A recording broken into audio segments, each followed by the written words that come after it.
Today we are going to break down what a gluten-free diet really gives you and what it may quietly be taken away. Gluten is a protein found in wheat, rye and barley. It's what gives dough its elasticity and that sticky, stretchy texture. For about 99% of the world's population, gluten is completely harmless. But for roughly 1%, there is celiac disease or true gluten intolerance. In people with celiac disease, eating bread or any gluten-containing products can trigger bloating, abdominal discomfort, and diarrhea. The immune system overreacts. Some people develop dermatitis, often on the elbows and knees. Nutrients stop being absorbed properly. Iron deficiency is usually the first red flag, followed by deficiencies in other vitamins and minerals. Symptoms can vary widely. For some people, they are severe. For others, they are milder and easier to miss. To diagnose celiac disease, doctors typically start with blood tests.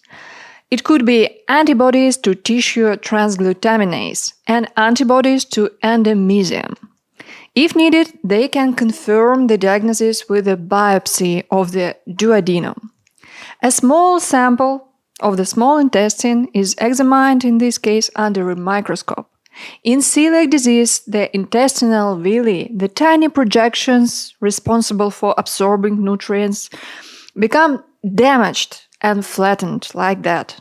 Instead of a healthy surface that absorbs nutrients efficiently, you are left with a damaged one that simply can't do its job. If someone has iron deficiency and there is no obvious cause, no blood loss, no clear dietary reason, checking for gluten intolerance should absolutely be part of the workup. Is gluten really the problem or not? If you feel bloated, uncomfortable, or have diarrhea after eating bread, that does not automatically mean gluten is to blame. There are several other possibilities. First of all, wheat allergy. And no, that's not the same as gluten intolerance. In this case, the immune system may react to other proteins in wheat, not necessarily to gluten itself. People with wheat allergy often also have pollen allergies. The second one is sensitivity to other components in bread. Modern bread isn't just flour and water. It can contain a lot of things. It can contain yeast, leavening agents, anti-caking agents, dough conditioners, and various additives. Any one of these could potentially cause digestive symptoms. And since ingredient lists differ between different manufacturers, you might react to bread from one brand, but tolerate bread from another bakery without a problem. So before declaring gluten the villain, it's worth looking at the full picture. The next problem is FODMAP intolerance. Technically, we all have it to some extent. FODMAPs are fermentable carbs, including things like fructooligosaccharides. Our bodies don't digest them very well, but the bacteria in our large intestine, they love them. And when those bacteria get a little too much to feast on, they throw a party, and you feel it. Bloating, discomfort, maybe even diarrhea. Simple example, if you overdo it on beets, cabbage, prunes or apples, pretty much anyone will get bloated. Not because those foods are bad, but because they are high in FODMAPs. Bread and grains contain FODMAPs too, so sometimes it's not the gluten, it's fermentable carbs. FODMAPs aren't villains too. They're actually prebiotics. They feed your gut bacteria. Inulin is also a FODMAP, but that's good, totally normal. But if your gut is already inflamed or sensitive or irritated, adding a lot of these fermentable carbs can absolutely make symptoms worse. I'll do a deeper dive on FODMAPs in the next video. Don't forget to subscribe. Next up is SIBO, small intestinal bacterial overgrowth. This is when bacteria start hanging out in the small intestine, where they are not really supposed to be in large numbers. And what do they eat there? Sugars, starches, simple carbs, the stuff that's very abundant in white bread and baked goods. So if you're reacting not just to bread, but also to sugar, starch, chips, pasta, pastries, that's a clue. It may not be gluten at all. SIBO is being diagnosed more and more often, and honestly, it deserves its own full conversation. I'll be making a video on it, so subscribe so you don't miss it. And if this video is helpful, like and share. That's how you help this kind of science-based content reach more people. Then there is IBS, irritable bowel syndrome. With IBS, there are trigger foods, and very often those triggers are high FODMAP foods, including bread. Again, not automatically gluten. If bread makes you feel bad, limit bread, of course, that's absolutely reasonable. If a specific grain product causes symptoms, causes problems, don't eat that product so much. That's just listening to your body. That's a good approach. But if you don't have celiac disease, is it necessary to eliminate an entire category of foods and switch to products stamped gluten-free? That's the real question. Now here comes the big, bold cons of this approach, and they matter. First of all, gluten-free products are often more caloric. If you're thinking, well, I'll go gluten-free and finally lose some extra weight, some pounds, I need to gently interrupt that fantasy, to be honest. Very often people actually gain weight on a gluten-free diet. Why? Because when you remove wheat, flour, and gluten from a product, you have to replace them with something. And what usually steps in? Starch, sugar, salt, added fats, corn, and rice flour. Higher quality gluten-free alternatives like, for example, amaranth flour, buckwheat flour, almond flour are more expensive. So large-scale food manufacturers tend to rely on cheaper, refined starches instead. After all, it still has to taste good and be profitable for them. So what happens next? Extra flavor enhancers, texture improvers, more sugars, more salts. So packaged gluten-free breads, cookies, and snacks are not automatically healthy. In fact, many are highly processed. Even for people with celiac disease, the better strategy is often to choose naturally gluten-free foods. Quinoa, buckwheat, millet, legumes, and cook them. Cook real ingredients. And remember, gluten is a protein. When you remove it, the final product often contains less protein overall. Second big issue, nutrient deficiencies.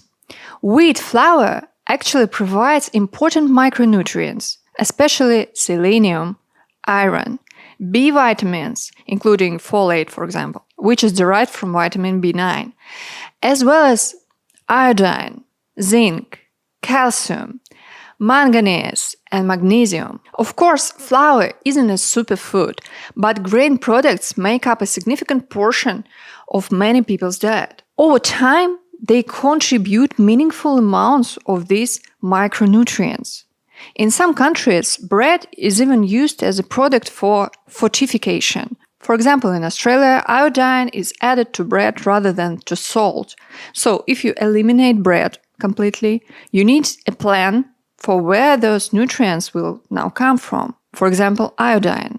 On a gluten-free diet, iron deficiency is specifically common, along with selenium, zinc, and B vitamins deficiencies. Low selenium and zinc can impair iodine metabolism, which affects thyroid function. And yes, immune function can suffer too. Food fortification laws differ from country to country. So if you move somewhere new, don't assume the system works the same way there. Not all salt is iodized everywhere. Not all flour is fortified. You can't rely on assumptions. You should know. Fiber is another quiet problem. When wheat gets replaced with refined starch or, for example, another flour, fiber often disappears. That means you'll need to consciously replace it from other sources, otherwise digestive health can take a hit. There's the marketing machine. The moment manufacturers sense a trend, supermarket shelves explode with it. Gluten-free, sugar-free, non-GMO. Sometimes even on products that never contained those things to begin with. Gluten-free buckwheat. That's nonsense. Gluten-free rice, gluten-free starch. It's like labeling sunflower oil cholesterol-free. It never had cholesterol. It couldn't possibly contain cholesterol by its very nature.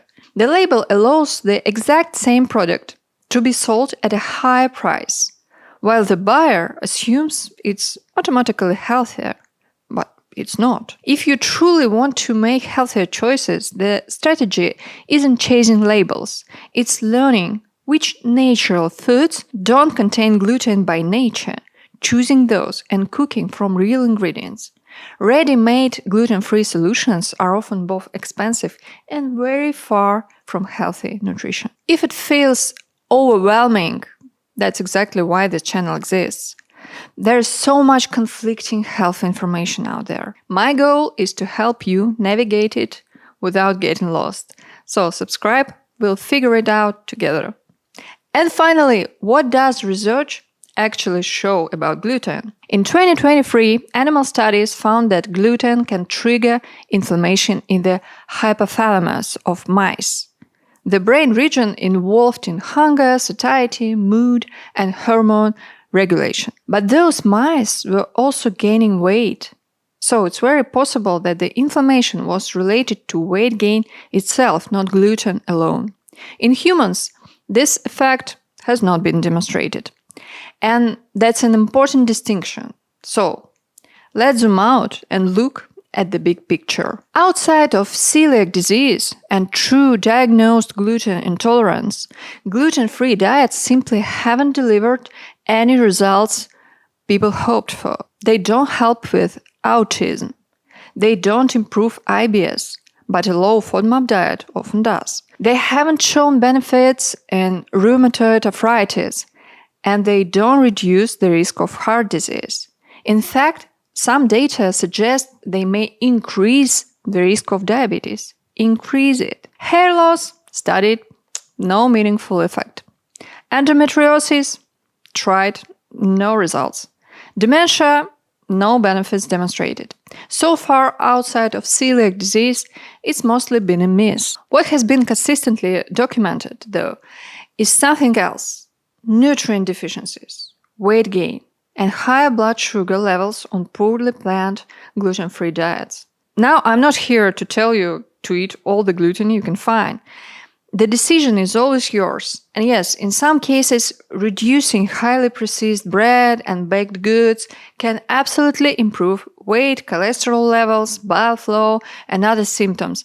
That's great. But here's what I care about. Understanding the real cause of what's happening in your body. Because it's easy to drag gluten to the stake and blame it for everything. Meanwhile, you switch to gluten-free bread, and let's say SIBO or IBS continues quietly doing their damage. You think the problem is solved by gluten-free diet, so you stop looking deeper, and the actual root cause goes untreated. That's the part I want you to avoid. I'm much more in favor of finding healthy alternatives to ultra-processed flour products, not just products labeled gluten-free. That's a more thoughtful, healthy approach. Write in the comment, do you eat gluten or not? And if you don't, what made you decide to remove it? Take care of your health, stay critical, choose your food wisely, and I'll see you in the next video.